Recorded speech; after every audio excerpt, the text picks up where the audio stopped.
Buenas, hoy vamos a hacer un ejercicio del examen de Biología de 2023 de la selectividad de Cataluña. En este ejercicio nos preguntan las vías metabólicas que permiten a los ciervos y corzos descomponer completamente la glucosa hasta llegar al CO2 y agua. ¿En qué nos tenemos que fijar? Una, en los organismos que realizan estas vías metabólicas, en este caso animales. Luego, que estas vías descomponen, por lo tanto serán catabólicas.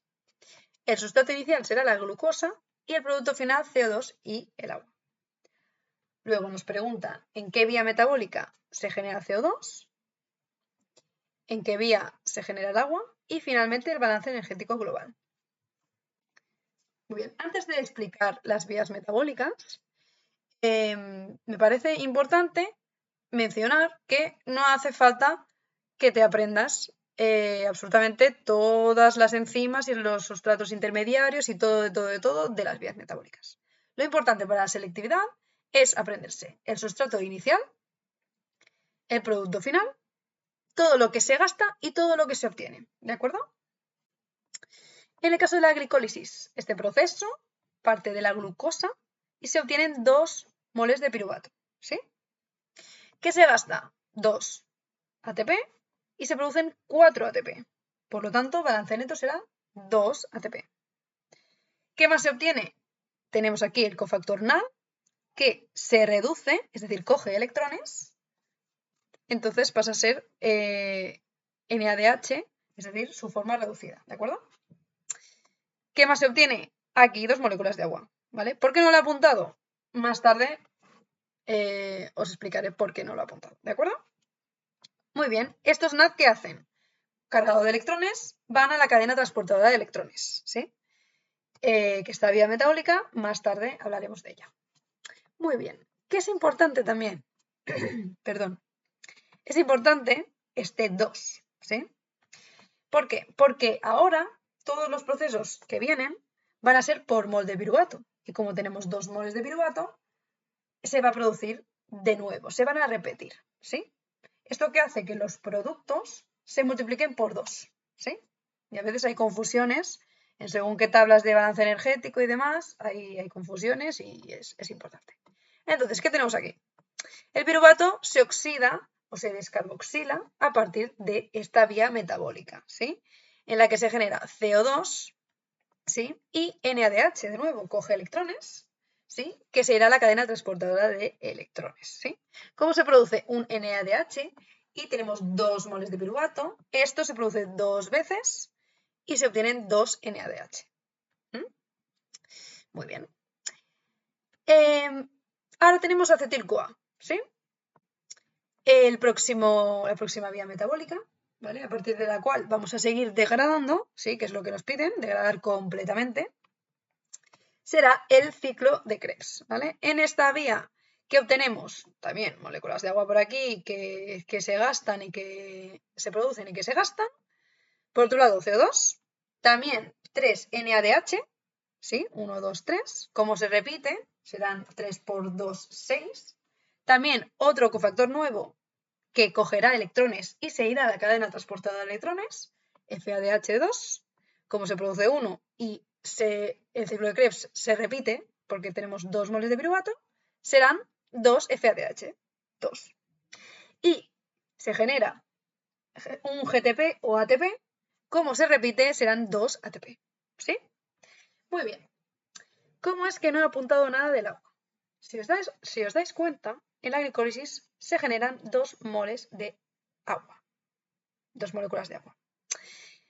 Estas moléculas, como el ciclo de Krebs se repite, aquí se gastarán 2 moléculas de agua. Por lo tanto, si se obtienen aquí 2 y se gastan aquí 2, el balance neto es 0, ¿no? Y en esta parte también, como se repite 2 veces, se producirán 2 moléculas de agua y aquí se necesitarán 2. Por lo tanto, lo que se gasta, o sea, lo que se obtiene, se gasta. Es decir, que el balance neto de agua es 0. Con otras palabras, todavía no hemos encontrado la vía metabólica donde se genere el agua, que es lo que nos preguntan, ¿sí? ¿Cuál será esta vía? La cadena transportadora de electrones. Por eso he dicho que es importante el organismo que realicen las vías metabólicas. Porque en este caso estamos hablando de unos animales, ¿sí? que tienen una respiración aerobia y por lo tanto incorporan el oxígeno. Este oxígeno va a ser el receptor final de electrones, ¿vale? Y va a ser gracias al cual podemos obtener el agua que nos preguntan, porque a partir de aquí tenemos 0 moléculas de agua neta. Y a partir de aquí ya podemos tener agua de verdad, por decirlo de una manera vulgar. ¿De acuerdo? Muy bien. Entonces, en esta cadena transportadora de electrones van a llegar los cofactores llenos de electrones y los van a dejar por aquí, ¿vale? En estos complejos proteicos que la forman. Según qué tipo de cofactor, ¿vale? Va a dejar unos electrones y se van a obtener más o menos ATP, ¿sí? En el caso del NADH, por cada cofactor reducido de NADH, se generan 2,5 ATP. Pero hay una diferencia y es que los que provienen de la glucólisis puede ser que generen un poquito menos de ATP. ¿Y por qué pasa esto? Porque aquellos que provienen de la glucólisis, que es un proceso que se lleva a cabo en el citosol, tienen que transportarse del citosol al mitocondrio, ¿sí? Este transporte, según qué tipo de organismos, va a gastar más o menos, va a ser más o menos costoso. Y puede ser que en el camino se quede alguna molécula de ATP, ¿vale? Porque se necesite para transportarlo. Por eso hay alguna diferencia en esta cantidad de ATP, ¿de acuerdo? Por otro lado, el FADH2, ¿vale? Por cada uno que encontremos, se generarán 1,5 ATP. ¿Cómo se genera? Bueno, hacemos un mini resumen, ¿vale? A partir de la quimiosmosis, que es el proceso a partir del cual la ATP sintasa,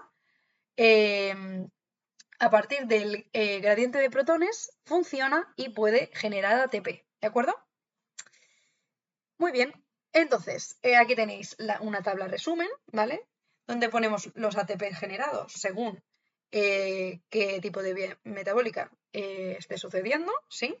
Y si hacemos el recuento total, tenemos que el balance energético global es de 30 a 38 ATPs, ¿sí? En resumen, ¿vale?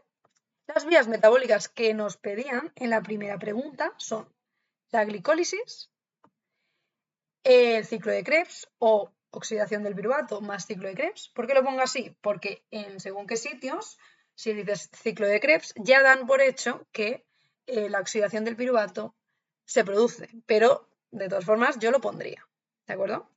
Y también la cadena transportadora de electrones. ¿En qué proceso se genera el CO2? En el ciclo de Krebs o el ciclo de Krebs y la descarboxilación del piruvato, que si os acordáis es otro nombre con el cual conocemos también la oxidación del piruvato, ¿sí?